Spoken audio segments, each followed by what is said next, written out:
you're in a situation where you're having players play with your band on a regular basis, and you're Right. also, I'm sure, in situations now and again where you got to play with a pickup band. You've had a chance to see great harmonica players on a regular basis playing with your band. Mm-hmm. What are some things that are important for somebody to know to play with a pickup band, to play with a band they never played with before? What are the essentials of do's and don'ts? The essentials are don't pick really complicated tunes. Mm-hmm. Like you don't want to perform a song that's going to make the guys like just go through all kinds of changes about playing it, because then you're just going to end up with an uptight band. And I've learned that one the hard way. Mm-hmm. Believe me. I think, you know, a lot. The other thing is really listening to the band and listening to what people's strengths are, mm-hmm. and weaknesses. If you know a guy can't play a good fast shuffle, don't call it a fast shuffle. Mm-hmm. You know what I mean? Yeah. If you know a guy plays a lousy slow blues, don't call it slow blues. You know, in other words, find the things that they really. I think a good way to do it is find the things that the band plays really well and go with that. Mm-hmm. Now, not all performers would agree, because some guys go, "Hey, man, the main thing I do is shuffles, or the main thing I do is slow blues." Well, then you got a hell of a situation. You know what I mean? Yeah. But I mean, most band leaders have been around the block. They've got a few things they can fall back on, and so on, and that makes it, you know, you just improvise. Mm-hmm. And the other thing is, if there's a good soloist in the band, take advantage of that. Mm-hmm. You know, besides yourself. You know, because you might have to stretch. You might have to stretch songs out for lack of material. Mm-hmm. Yeah, that's a good point. Yeah. Any disasters you'd like to share with us?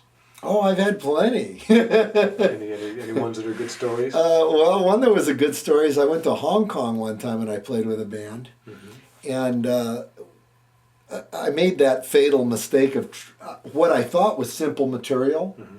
But it turns out that these guys had a hell of a time remembering the arrangements, remembering, you know, getting the grooves and so on. And as I recall, the opening night I played, and the guy from the local newspaper came down and reviewed it.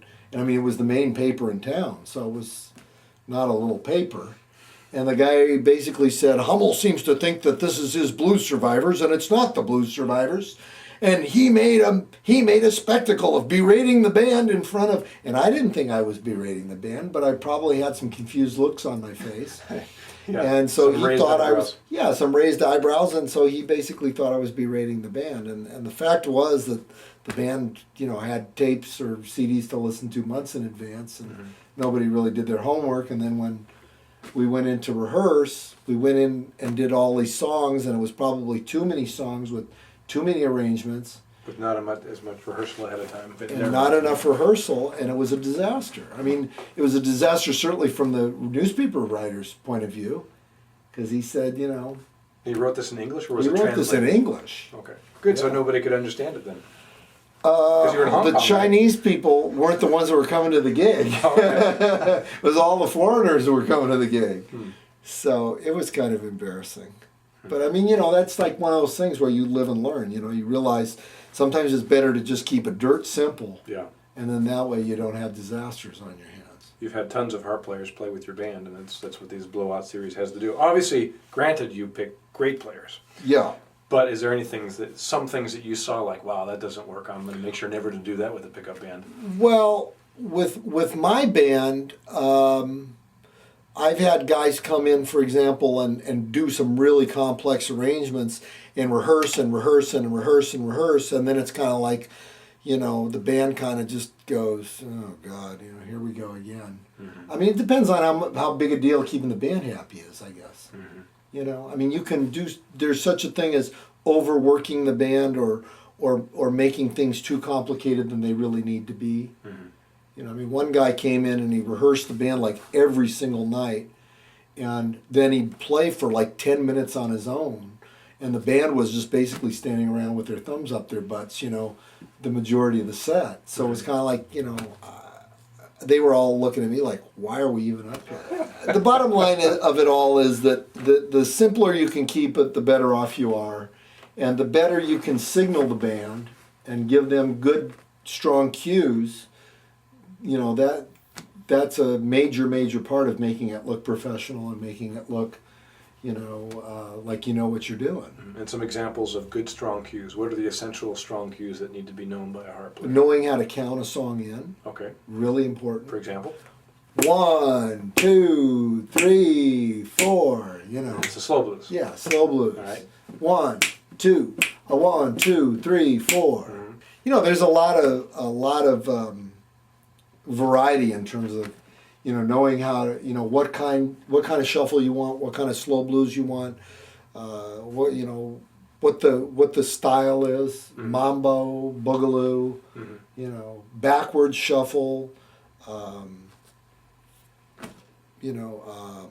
So being aware of this, the first a effect. box. You know what a box is? Boom, ba boom, ba boom, ba boom, or a backwards Or box. backwards, yeah. Boom, ba boom, ba boom, ba boom, ba boom, ba boom. You need to be able to describe those things. Yeah. And to describe those, it's like important to, for example, be able to play something on the harp, like. I'll say that to a bass player. I'll go, "This is what I want you to play." From the 1 or from the 5 or whatever it is you want,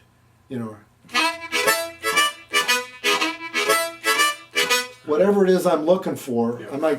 I might say, give me, pedal the bass. That means stay on the one note, Yeah. So you need to know enough about each instrument's part to be able to describe exactly what it is you're doing. Now the weird thing is, usually the more negative feeling about blues, the less inclined a guy's willing to play what you're asking him to play through a whole song.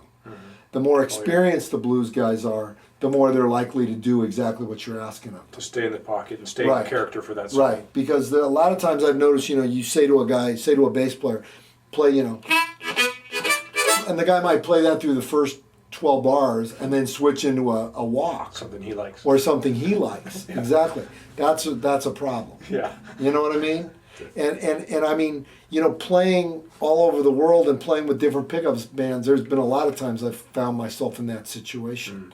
And it's very uncomfortable. Yeah, I mean, it's just like Because all of a sudden it's your song and you're looking for a certain groove on it. They're supposed to be playing what it is you're asking them to play. Whether they're bored or not is not my problem. That's their problem if they're bored. They shouldn't take the gig if they're bored. So I mean, all that stuff is really, it's really crucial that, that's why I insist on having my own band the majority of the time. 99% of the time, I got my own band on the gig. And that's why. Because I don't want to have to go into a situation where some guy goes, "I hate playing, blah, blah, blah, blah, blah."